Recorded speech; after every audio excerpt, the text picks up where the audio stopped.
We also have some really talented people that like to do some writing, and we have talented scientists that like to do some illustrations.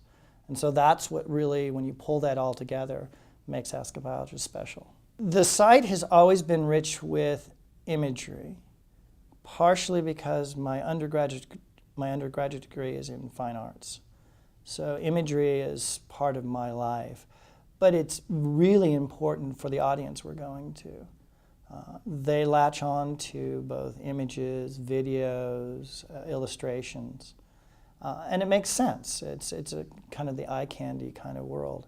And I would say that Ask a Biologist has become much more rich in its graphic side than it had initially, and that's because of some great volunteers and some amazing artists. One of the areas you can go off to is to learn about the immune system, and that's called Viral Attack. And what better way to learn about it than with a comic book? So we have this wonderful comic book called Viral Attack that was created by Sabine DeVish, who's a fabulous illustrator. And it's been really, really popular because it can be both in print and in a digital format. Eventually, the site went beyond merely answering questions into the realm of spreading the word of what scientists are up to by teaching undergraduate students to translate technical papers into understandable and inspiring stories.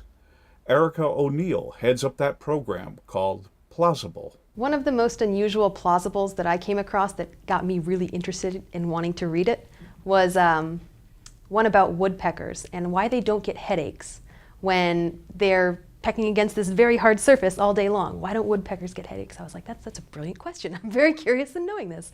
And it had a lot to do with talking about force and the way that the beak and the head are shaped to absorb all of these stressors.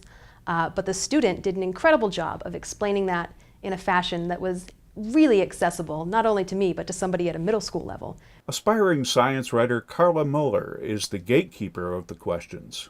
We had quite a few questions asking about whether the world was going to end, if there was going to be a zombie apocalypse. We've gotten questions with the new Twilight movies about whether or not vampires could ever evolve.